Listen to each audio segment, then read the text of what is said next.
to put employees in charge of their own performance feedback system. It can be the company template, but when employees take the responsibility, it's going to feel a whole lot less like receiving a failing report card.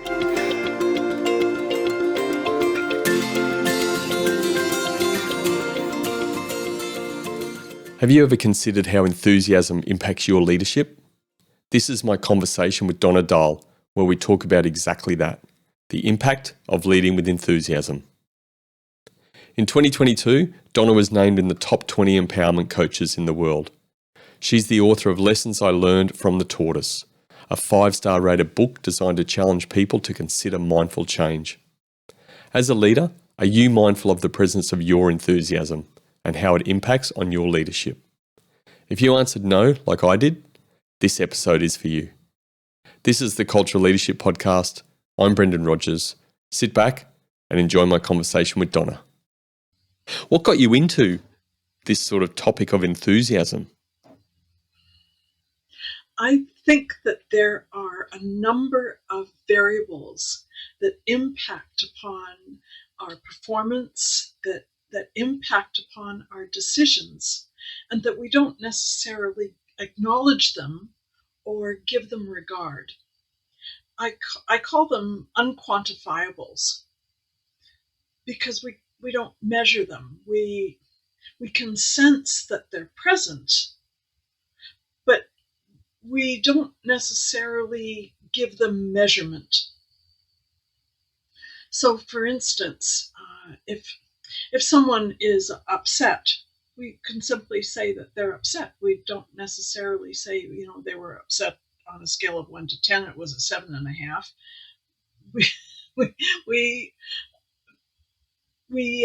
We find, though, that with respect to enthusiasm, it colors our decisions. So whether we have a personal value with respect to enthusiasm or not, picture yourself going to a meeting where you have identified yourself as the candidate for the next election. You're running for an office, and you show up at the front of the room, and you're kind of shuffling, and your eyes are toward the floor. You're not particularly wanting to engage with eye contact anywhere. You're muddling with your hands and, generally speaking, communicating to the audience that this is not a very comfortable place for you to be. Feature, on the other hand, another candidate who is there, who is energetic and standing upright and smiling at the audience and looking like they just can't wait to dive in. Who's going to have a better chance of perhaps winning the nomination, of being elected? No words even had to be spoken. The presence was affected. I'm reminded of a shopping for a car and having a salesman meet me at the door of the dealership. And they're practically dancing on the tips of their toes. And the first question that comes out is, "And what color do you like?" And I turned around on my heels and walked out. Enthusiasm can be something that is ordinary, pleasant, feels normal, or it can be something that is dysfunctional, something that is so over the top, somebody who is.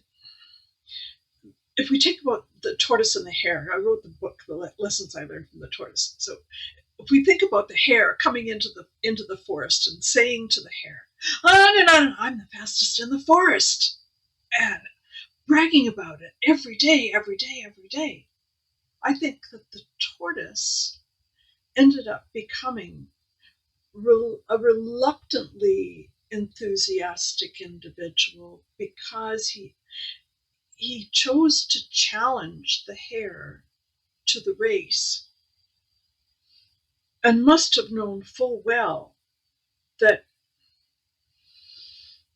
maybe it was just something that blurted out of his mouth, that he never really intended to say it. But now that he said it, he was going to keep his word and show up for the race.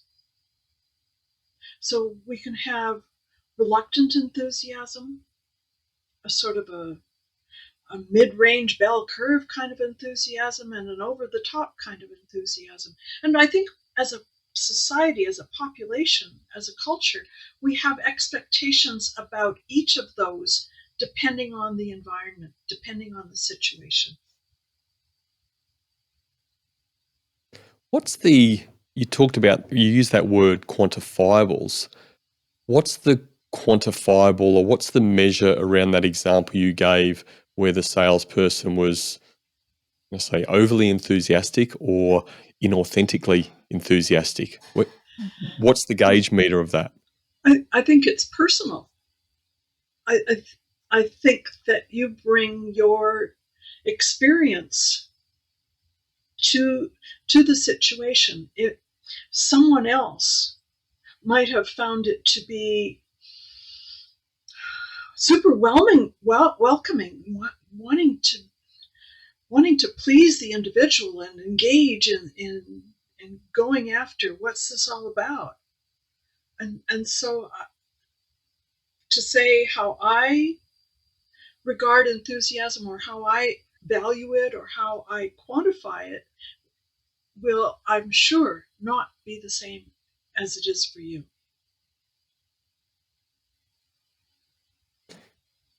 In a leadership context, why is enthusiasm so important, in your opinion? Like begets like. Enthusiasm begets enthusiasm. If I'm the leader and I don't demonstrate a certain degree of enthusiasm for the work that I do, is it fair for me to expect those people who are working under me to also be enthusiastic? It would seem as though if I'm not enthusiastic, how can I expect these other people to be? I'm reminded of a situation where in this work environment, the new kid on the block, the youngest, the newest employee, was so overly the top enthusiastic that when it came time for volunteering, he was the first to say yes. If extra things needed to be done, he was the first to say yes. It didn't seem to matter what it was. He was enthusiasm plus. But what was happening in the work environment with everyone else in the situation was that they felt as though they were being either left out or railroaded into being equally enthusiastic, even if they didn't want to be. And so after a while, the workplace became very dysfunctional because it was turning out that only one person was ever going to show up to volunteer to do the pieces. And it took several months after the employee was let go in order to reestablish a comfortable working environment with the people who were left. So, can it matter? Yes, it can. And so, again, whether it's over the top or under the middle or somewhere in between, it's sure to have an effect.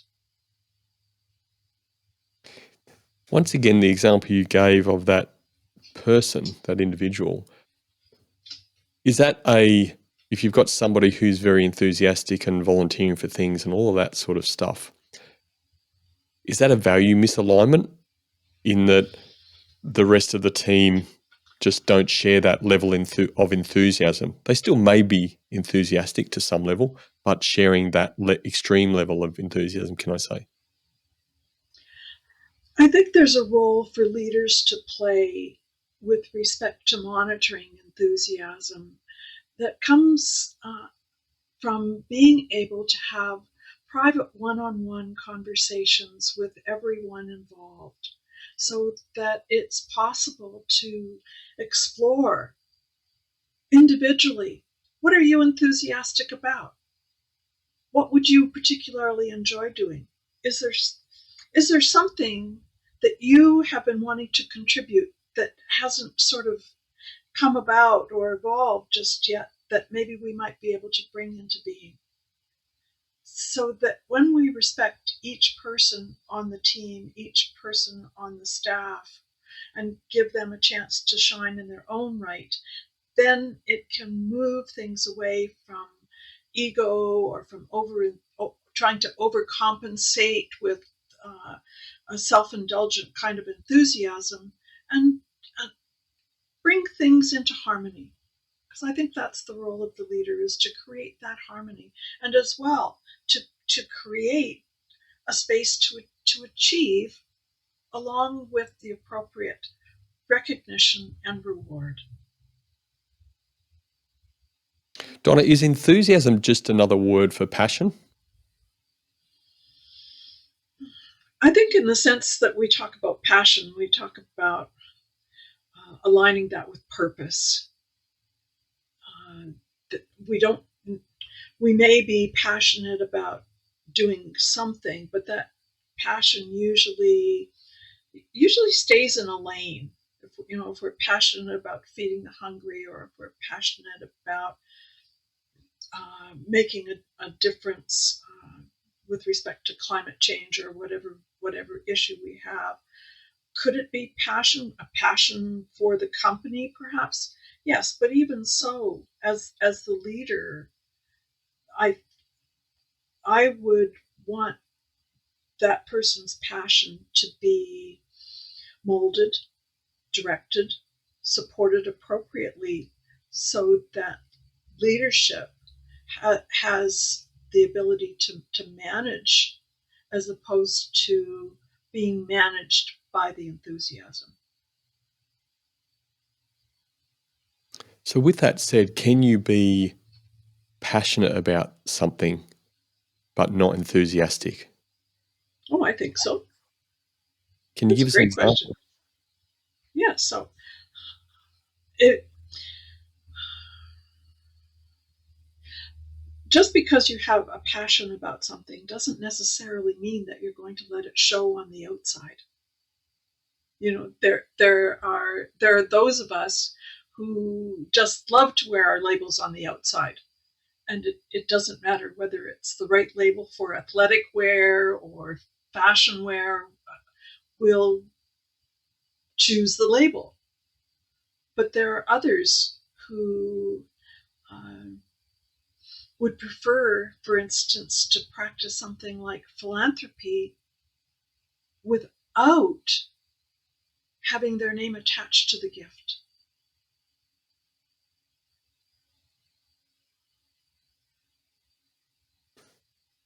I have to flip the coin as well then. With enthusiasm, so we can be enthusiastic about, can we be enthusiastic about something and have this level of enthusiasm, but doing something we're not passionate about? That's a stopper. Can we do it with enthusiasm and not be passionate about it? My mind turns to the tortoise and says that, I think it's possible that he might have been passionate about keeping his word, but wasn't necessarily enthusiastic about participating in the race. He showed up.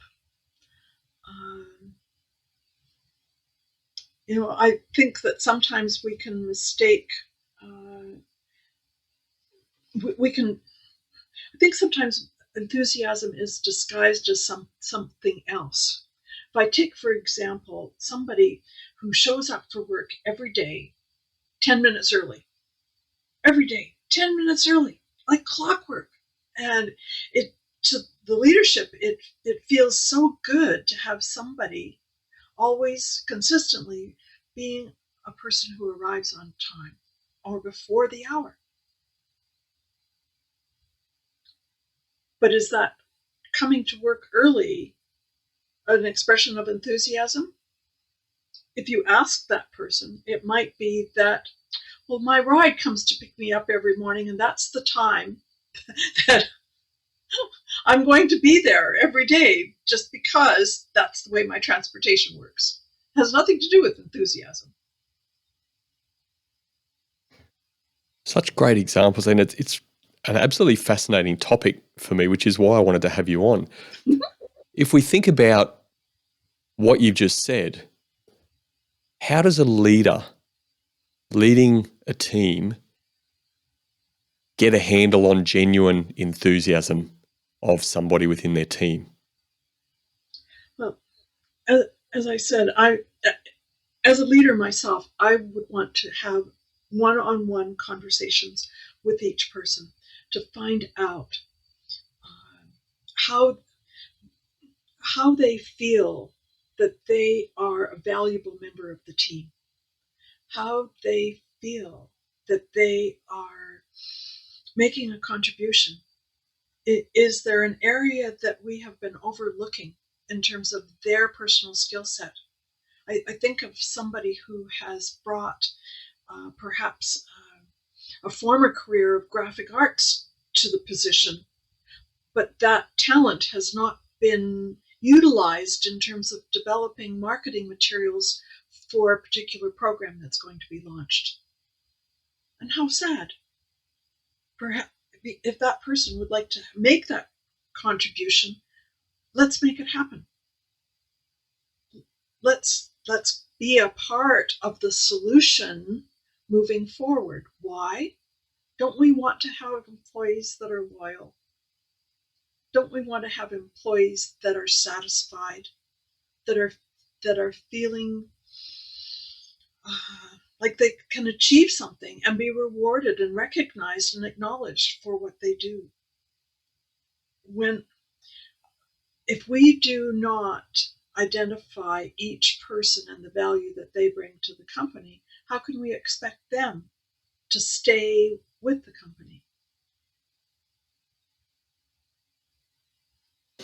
I love how you linked it back to the one-on-ones. Makes perfect sense to me again. If a leader's having a one-on-one with a person in their team, and through those really great open-ended questions, they're learning more and establishing maybe the person's not as enthusiastic as what they would like, what's the next step that a leader can start to take to help potentially move them into an enthusiastic level around what they're doing? I just go back to the one-on-one. What if that person is having a struggle at home? Maybe there's a family member who's not well. Maybe there's some financial difficulties. Not everybody is able to park their troubles on the tree outside the door and enter in complete freedom. We all have baggage. And so must we require that everybody shows up to work every day ready to operate at 100%? Maybe the best thing for that person would be to have the rest of the day off. What a concept. A day off to take care of yourself, to come back when you're feeling better. I mean, how old is the story that says one bad apple spoils the barrel? It's hard to sometimes keep up the enthusiasm of a team when one person doesn't feel ready to be there. So sorry, Donna, go on. It doesn't seem appropriate to to treat human beings as though they're robots and all you need to do is flick a switch and oil a few joints and away you go. We're not like that. We have, we're human beings. We have feelings and we have things that are going on outside the company. Again, what are, if I keep reading over and over again on places like LinkedIn that when a company values its employees, the employees will take care of the company. I really believe that. Can you teach enthusiasm? Well, can you teach people to act? You probably can. I don't think you can teach me to act, but you probably can. But I mean, we are actors on the stage of life, and so could someone come to the workplace feigning enthusiasm? Of course. But I think that eventually pieces of us that aren't authentic reveal themselves over time. And perhaps initially, maybe enthusiasm is, or the demonstration thereof, is something that they believe they need to do in order to, pass the 3-month probationary period. Again, how closely is the leader going to participate in the growth and development of each member of the team? Yeah, just to clarify, I think you answered and heard me, can you fake enthusiasm? And I love what you've said there. Can you also answer this question? Can you teach enthusiasm?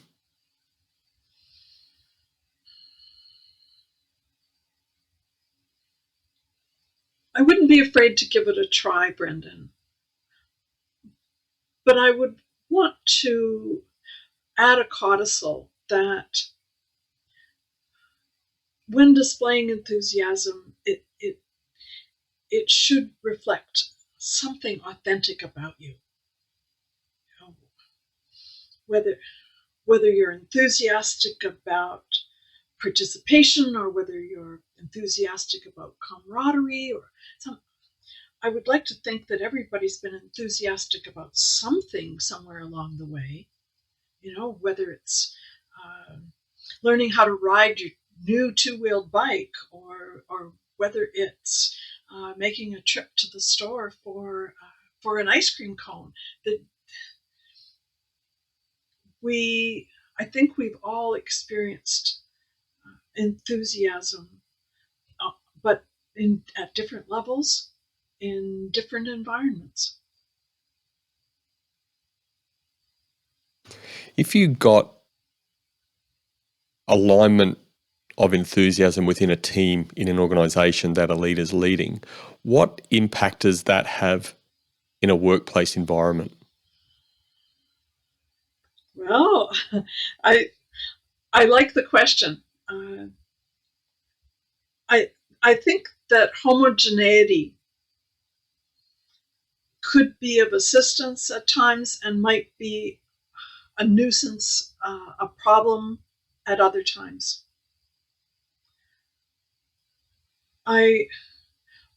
When I'm looking at team development, for instance, I would enjoy having members of the team inform me as to whether they thought their approach to being a team member was more like that of the tortoise or more like that of the hare. And so if we examine the qualities of the hare, we might think that that's someone who has a vigor about them, has a spontaneity about them, has a strong belief set about them. And we might think that the tortoise is is someone who needs a little more time in order to come to a decision, or who does things methodically, slowly, carefully, deliberately. If we had only tortoises on a team, I don't think that that would be effective, because we might never get to the finish line. But if we only had hares on the team, we might never stop to think about what next steps could be or might be.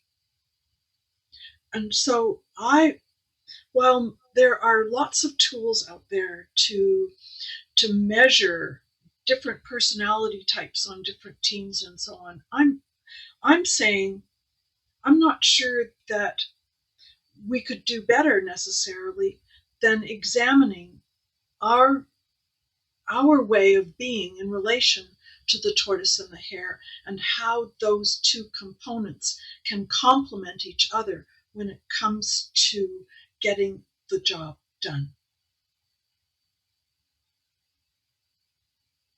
Just to clarify that from my side and for our listeners, what I'm taking from that, Donna, is that tortoise and hare, great contrast, absolutely. But just because a person might be a certain personality style, let's take more that influence style in the dis side of things, and as opposed to somebody who's maybe that steadiness type, i.e. the tortoise, it doesn't mean that an I type, because they may outwardly seem more enthusiastic about stuff because that's along with the personality, doesn't mean that they're any more enthusiastic than somebody who is maybe classified as more of a steady type personality. Is that right? Yes, that is right.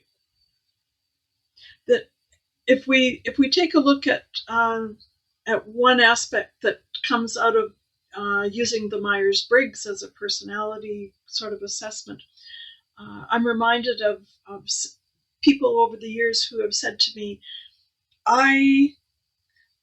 I'm stronger on being an introvert than an extrovert, and I like to have more time to think about the answers to things. So I wish that when we're going into discussion at a staff meeting, that they would give me the questions in advance so I would have a chance to digest them and mull them over and develop my thoughts, because I don't feel comfortable answering things spontaneously at a meeting where the questions feel to me to be like a surprise.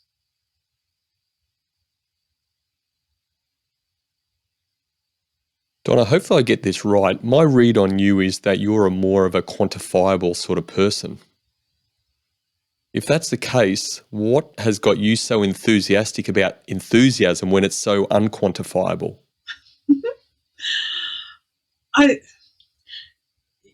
It takes all kinds of personalities to meld together to build a staff, to create a strong team.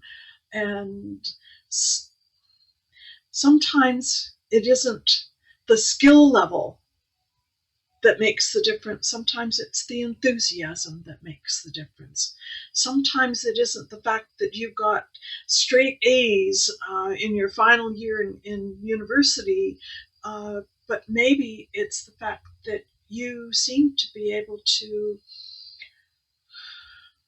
listen to all the sides and come up with something completely different in the middle. If we're going to be quantified in the workplace and not treated as human beings, I think we have a problem. How hard do you find, if at all, talking with business leader, CEO type people around the power of enthusiasm when it isn't quantifiable, or it's very difficult to quantify? Well, first of all, do you value enthusiasm or not? If enthusiasm doesn't rank on your Richter scale, then let's talk about what do you value instead?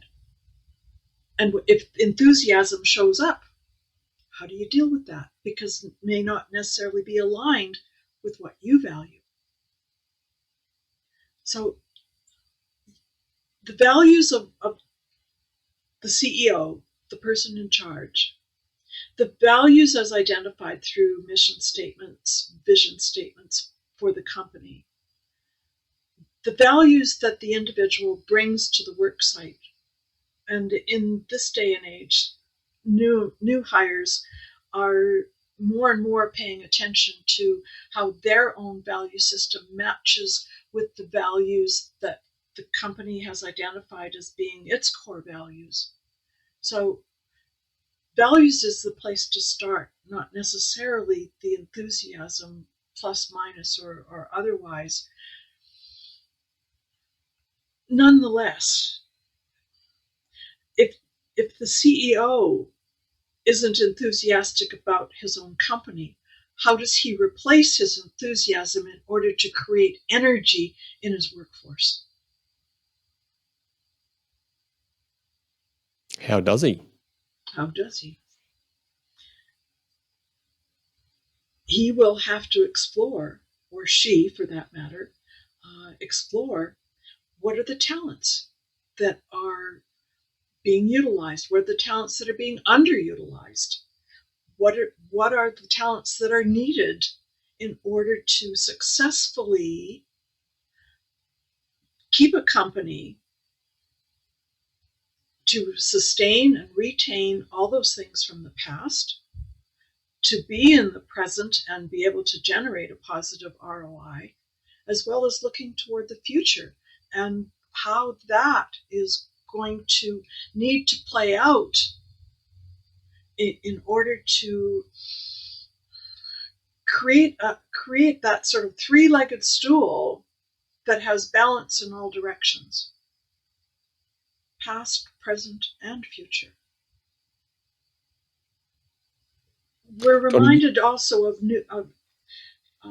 some of the work from Seth Godin, where he talks about the early adopters.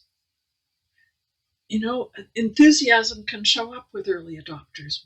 Why? In fact, there's companies out there that are creating innovative products who are looking for early adopters who say, oh, that's wonderful. That's like, oh, like we just created a brand new way of slicing bread, or we just created a brand new idea for revolutionizing the smartphone. And the early adopters jump in. And I mean, there are hundreds in line on the first day of the latest iPhone release. They're the early adopters. The companies rely on these enthusiastic people to be the first in the market, to try them out, and then tell the world about how wonderful they are.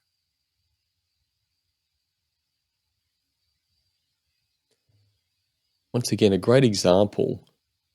My head jumped back to personality types in that example.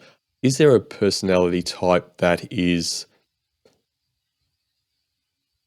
more enthusiastic for longer generally in your own experience? I have no idea.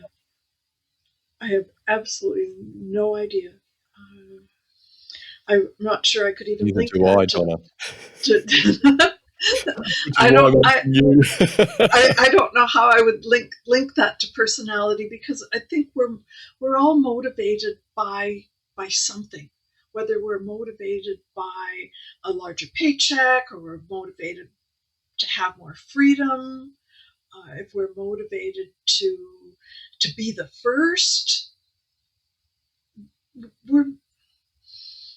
We have ideas about what our identity is, and how we operate within that identity, and what we can do. I mean, there are people who refurbish old cars just because they can.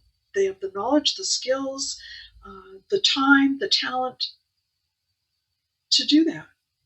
Somebody else would come along and go, it's just a piece of junk. Donna, let's just go to your personal story if we can touch on it. And you had from what I understand, a fairly significant car accident many years ago. Don't necessarily need to go into the details of that, but I understand the recovery was quite extensive. What part did enthusiasm play in you getting to where you're at today through that recovery process?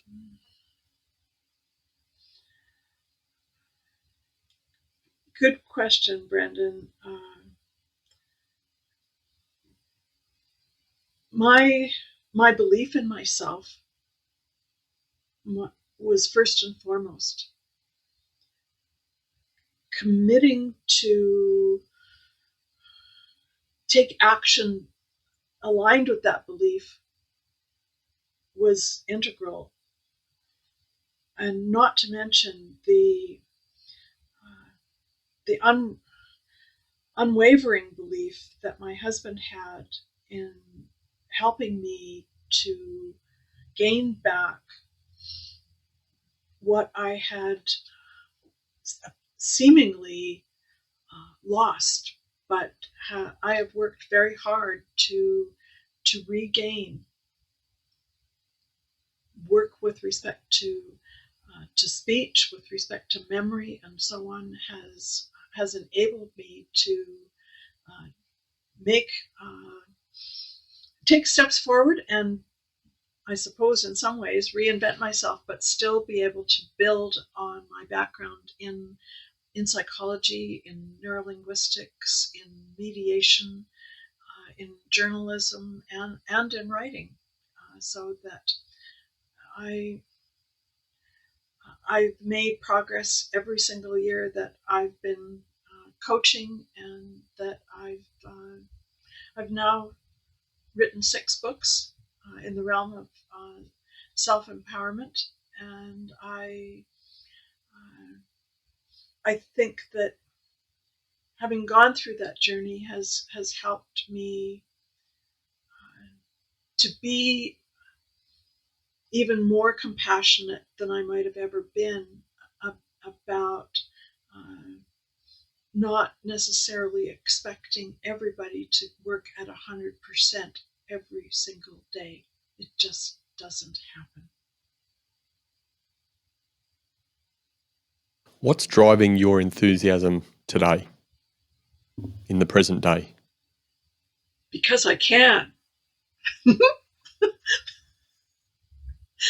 So it's a choice. I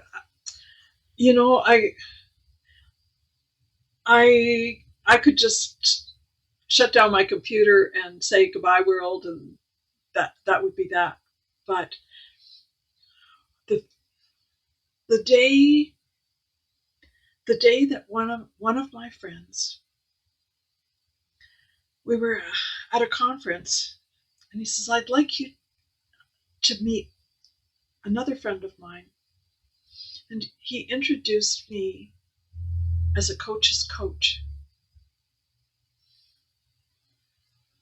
And my life changed from that day forward, because I think there's no greater compliment, there's no greater recognition than the recognition that comes from one's peers.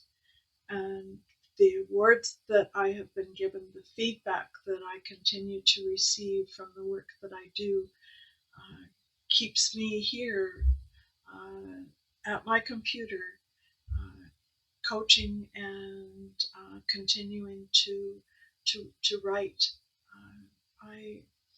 I'm so thankful to be able to have sufficiently redeveloped my skills in order to make a contribution.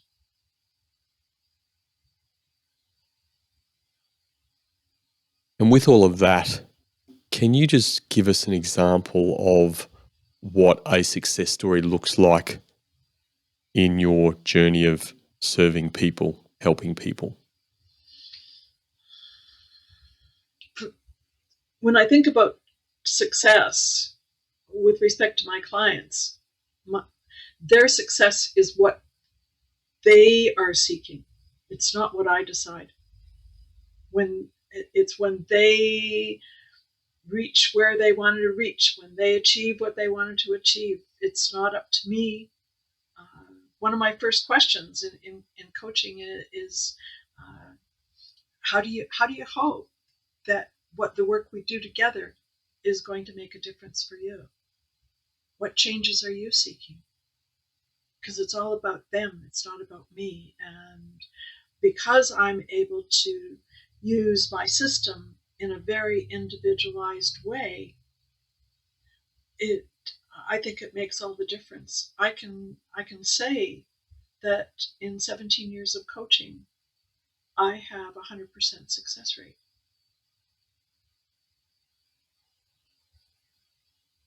It's a pretty good strike rate.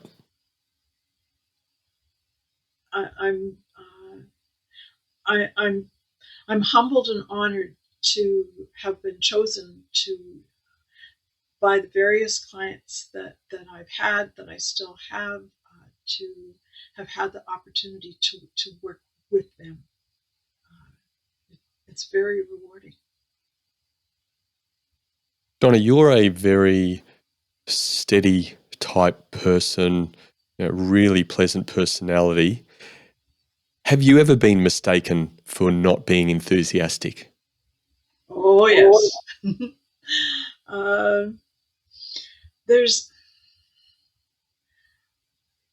I've learned recently that the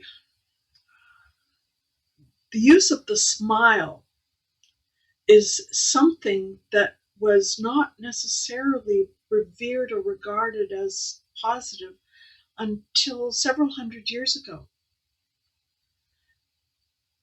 Don't know whether that's true or not. I'm not sure that they have records that necessarily go back that far, and I wish I could had the quote that spoke to that.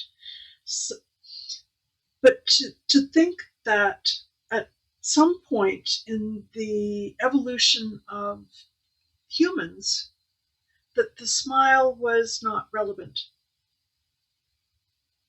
And so I found myself at one point in a work situation where I was actually graded on not smiling enough. Not smiling enough. So, is a smile an indicator of enthusiasm? Perhaps. But I'd also like to think that my focused attention on you in conversation, maintaining eye contact, hearing your words, being authentic with my response, doesn't necessarily require me to smile to show my regard.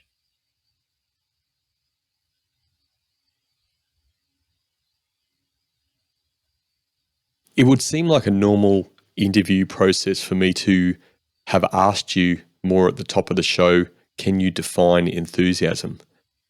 But I wanted to unpack some of this stuff first before I asked you that question, because again, this is fascinating for me. How do you define enthusiasm? How do I define enthusiasm? Enthusiasm is part of a whole bunch of things. It's kind of like Christmas pudding, and it's got great time to mention Christmas pudding. Great time to mention. It's kind of like Christmas pudding. It's got all kinds of stuff in it. It's got joy in it, and it's got happiness in it, and it's got a sense of calm and comfort in it, simply because I think there's a feeling of being safe to be comfortably enthusiastic around people. So nice to see you. Do you mind if I give you a hug? Like it's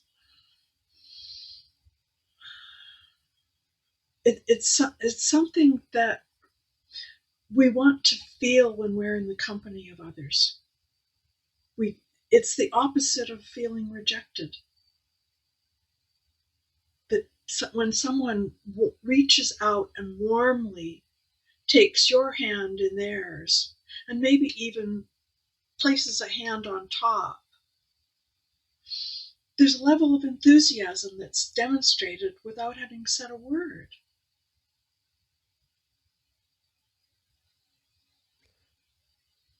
That's what it felt like to me, that enthusiasm is defined differently for different people. It seems to be such a unique thing. But from a leadership perspective, which is the lens we always look at on the culture of leadership, a leader has a responsibility to engage, to meet regularly.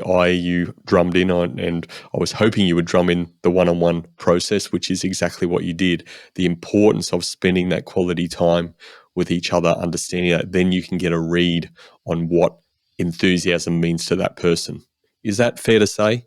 Yes, yes, it's very fair to say, just because it is so individual, and my enthusiasm may not be in complete alignment with yours, but that doesn't mean I can't accept it or can't applaud it or acknowledge it. It doesn't mean any of those things. It just says it's okay. It's okay. Simply because the lack of enthusiasm can be such a downer. And while we don't necessarily need enthusiasm to be there every single day for every single thing, we might choose to want to work alongside of another person for a period of time while our own enthusiasm is a little bit in the tank. So how about you and I work together today? Because I think I just need a little boost.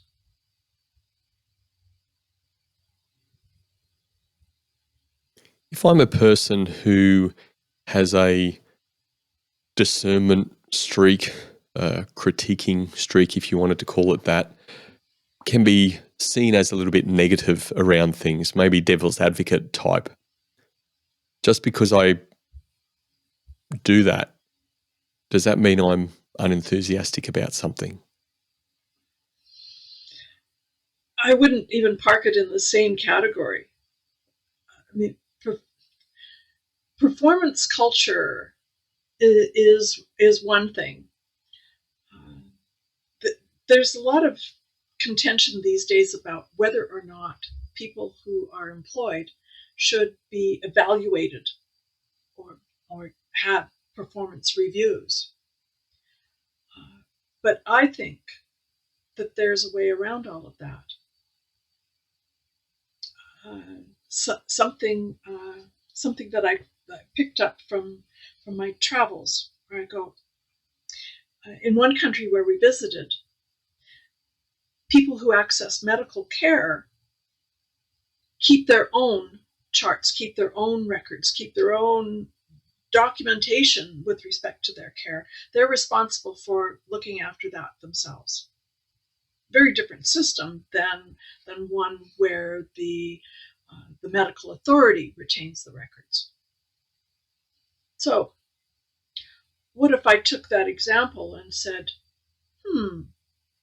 would it be possible, and by the way, I've done this, and it's so beautiful in how it works, to put employees in charge of their own performance feedback system. It can be the company template, but when employees take the responsibility, it's going to feel a whole lot less like receiving a failing report card. Because let's face it, ever since you started school, your entire universe has been evaluated with a report card. With every test you wrote, with every quiz you did, the comments would come back and say, Brendan could do better. Or Brendan did better last semester, or things that you really didn't want the teacher to write. How sad that the comments weren't empowering. And what if you would have been able to steer your own ship to be evaluated based on the things that were important to you? How's my writing? How's my spelling? How's my contribution in class? How's my social world? Do I get along, and do I play nice with others? There's so much to unpack on a topic like that, and I have to resist. But what I do want to ask, because that to me feels like a completely standalone episode on itself and fascinating as well topic, because I'm definitely on board with you. Back to the point and linking it to enthusiasm, once again, are you using that old-fashioned sort of performance review process and rejigging that as a form of generating enthusiasm? People can be more enthusiastic about their journey. Absolutely. Absolutely, because when you get to participate in how you're viewed, in how you're being measured, in how you're being seen, hey, it's like you get to man your own oars in the boat. This is not rocket science, No, Donna. it's not. So why do we spend so much time in society teaching people rocket science and not teaching people this sort of stuff? In our institutions. When it's sometimes people look for things to be complex in order for them to matter. This is, as you say, it's not rocket science. It's about people. It's about relationships. And if we don't need people in the future, if all of the functions of the company are going to be handled by robotic systems and AI tools, then fine. All we need is electrical engineers and the like. But regardless of how the world evolves from an innovative point of view in that direction, we're still going to be people who have needs to matter, needs to achieve, needs to play nice with others, needs to congregate, communicate. So, it's no surprise to me that two of the factors that are coming out as being the most prominent in terms of needing attention in 2022 are confidence and communication. And so I would like to think that my approach, my process, my system of dealing with improving confidence simultaneously with communication, be that communication internally or communication externally, makes all the difference in terms of how well we feel regarded, how well we feel recognized, how well we feel that we bring value to the table.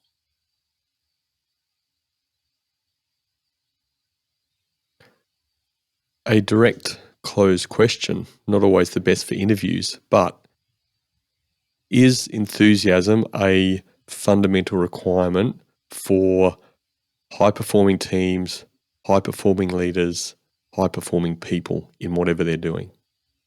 I think it has to be there to some degree in everyone, not necessarily all the time, but if enthusiasm begets enthusiasm, that's kind of like enthusiasm becomes the energizer. And we all know that every once in a while, the battery in your vehicle needs to be replaced because the energy has drained out of it completely. So let's keep the battery working by regenerating it with enthusiasm. A spot of enthusiasm here, a spot of enthusiasm there. Who was it? Mary Poppins that said a spoonful of sugar helps the medicine go down. Let's get the energy in there part of the time, because can you feature a boardroom with like a dozen people sitting around the board table and nobody's energized?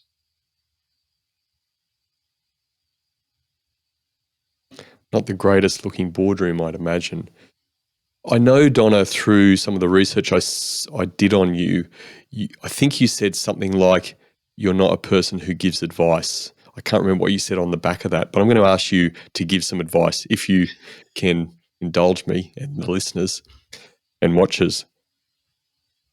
If somebody is enthusiastic about something they're doing, and again, let's talk in the lens of business leaders, business owners, those sorts of types, they're enthusiastic about the work they do, but they've been drained of enthusiasm. What do they need to do? What's some advice you give them to recharge their battery, so to speak? That's for some, that's going to be a reach. But leaders, if leaders are looking at a vacuum in the realm of enthusiasm, I strongly encourage them to ask the tough questions. What killed it? And what would it take to reignite it? Like, let's not beat around the bush. Let's call a spade and get it done.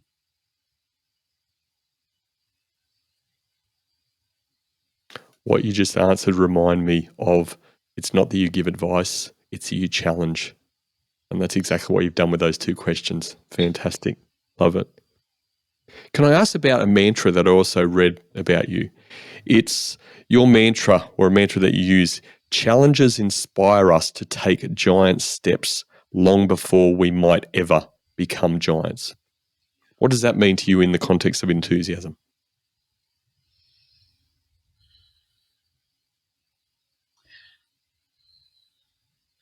Pretty much all of my public school life was a time where I was bullied. And it's interesting how tears still come forward just thinking about that. But I was always reminded about the tortoise and the hare, and that if the tortoise could create the plan, stick with the plan, carry out the plan, the tortoise could make it to the end of the race. And so nowadays, when given the opportunity, I speak to groups. I work with a board of a not-for-profit that its primary purpose is in dealing with anti-bullying. And so I say, challengers inspire us to take giant steps long before we might ever become giants. If those of us who are bullied allow the bullies to have the win, then I think that we're taking the wrong side of the challenge. So challengers can be positive and may not always be so positive, but what is the positive thing that we can take away from that? And so perhaps that's another piece in my puzzle that says, it's okay to treat all the people on the staff like human beings that have varying levels of energy, varying levels of enthusiasm, different things going on different days. We just, as leaders, want to be mindful of what is happening and want to be able to create an intervention that will have a positive outcome. Donna, I think it's very appropriate for me to ask you the final question. What is the one thing that has helped you become a more confident leader? It's the feedback that I have gotten across so many different avenues. In one case, a partnership invited me to work with them, with their entire team, last hour of a Friday afternoon. And I said, well, okay, if I do this, you have to be in the room. Really? Oh, yes. I showed up to do the 1 hour presentation.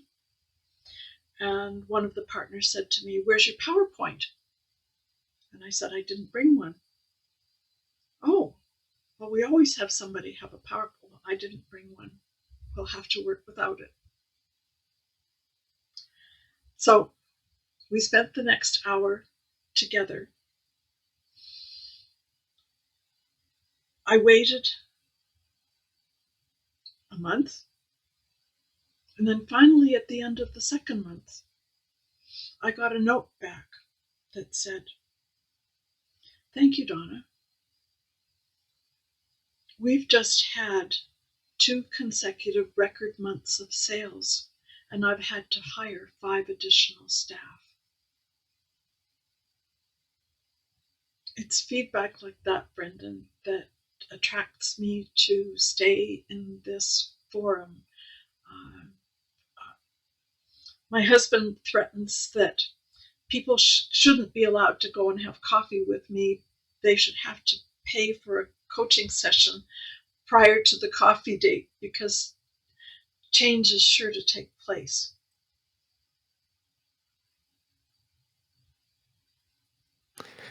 Yeah, Donna, you are a small, slight woman in stature, but I definitely believe you would pack a punch in a boardroom without question. I'm not sure I'd want to.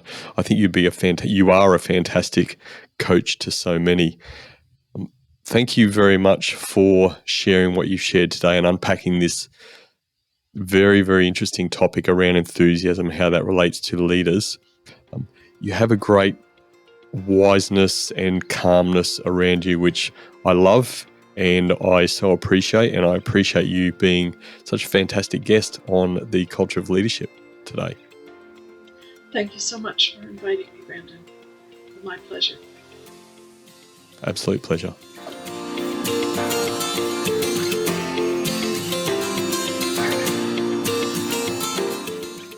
Understanding enthusiasm and how it impacts your leadership is a key element of self-awareness. Being self-aware is a critical foundation for leaders. Do you remember a time when your enthusiasm made a difference? Can you recall events where enthusiasm impacted your decision? Have you considered how you would respond to someone who is presenting in an overly enthusiastic manner? Take some time to reflect on these questions to help you better understand your own levels of enthusiasm and how it impacts you. These are my 3 key takeaways from my conversation with Donna. My first key takeaway: leaders choose enthusiasm over apathy. Like most things in life, it's a choice, and you have full control of that choice. To be a high-performing leader, you have to be enthusiastic. Leaders make a conscious choice to be enthusiastic about their life, work, and everything they do. My second key takeaway: leaders have weekly performance one-on-ones. They're not just aligning expectations each week, they also provide a great enthusiasm check-in opportunity. Don't undervalue this type of meeting. The best leaders are consistent with their weekly performance one-on-ones. My third key takeaway: leaders generate enthusiasm in others. They know to get the best out of their people, they have to help create and find their enthusiasm. One example is getting people to own their performance, growth, and development journey. This is a fantastic way for leaders to generate enthusiasm in others and achieve great results. So in summary, my 3 key takeaways were: leaders choose enthusiasm over apathy. Leaders have weekly performance one-on-ones. And leaders generate enthusiasm in others.